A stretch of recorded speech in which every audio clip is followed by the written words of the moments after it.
Border Gavaskar ట్రోఫీలో senior బ్యాటర్లంతా ఘోరంగా విఫలమయ్యారు. అంచనాలు పెట్టుకున్న కోహ్లీ, రోహిత్ సైతం నిరాశపరిచారు. నిజానికి 2024లో కోహ్లీ, రోహిత్ పేలవ ఫామ్తో సతమతమయ్యారు.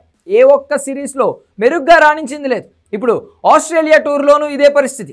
ఈ సిరీస్లో ఇప్పటివరకు 5 ఇన్నింగ్స్లు ఆడిన రోహిత్ శర్మ 31 పరుగులు మాత్రమే చేశాడు. ఇందులో ఒక్కసారి కూడా డబుల్ డిజిట్ స్కోర్ చేయలేదు.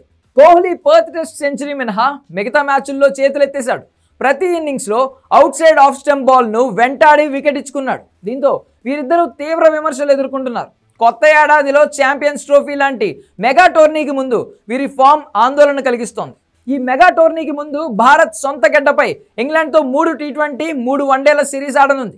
కోహ్లీ, రోహిత్ ఇప్పటికే అంతర్జాతీయ టీ20లకు రిటైర్మెంట్ ప్రకటించిన విషయం తెలిసిందే. దాంతో వారు ఫిబ్రవరి 6న జరిగే వన్డే సిరీస్తో రీఎంట్రీ ఇవ్వనున్నారు.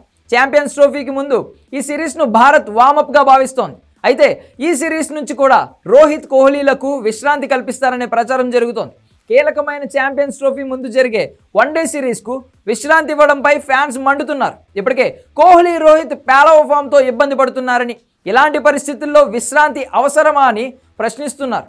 అసలు ఏం చేశారని వారికి విశ్రాంతి ఇస్తారని ప్రశ్నిస్తున్నారు. గతేడాది వీరిద్దరూ చిన్న సిరీస్ల నుంచి రెస్ట్ తీసుకున్న విషయాన్ని గుర్తు చేస్తున్నారు.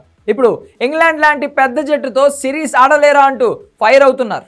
నిలకడగా రాణిస్తూ అదరగొడుతున్న బూమ్రా లాంటి ప్లేయర్కు రెస్ట్ ఇచ్చినా తప్పులేదంటున్నారు. ఫామ్లోకి రావాలంటే కోహ్లీ, రోహిత్ ఈ సిరీస్ ఆడాల్సిందేనని అభిప్రాయపడుతున్నారు. అటు ఇంగ్లాండ్ కూడా ఛాంపియన్స్ ట్రోఫీకి ముందు చివరి సిరీస్ కావడంతో పూర్తి స్థాయి జట్టుతో బరిలోకి దిగుతోంది. ఈ నేపథ్యంలో కోహ్లీ, రోహిత్లకు రెస్ట్ ఇవ్వడం సరికాదనే అభిప్రాయం వ్యక్తమవుతోంది.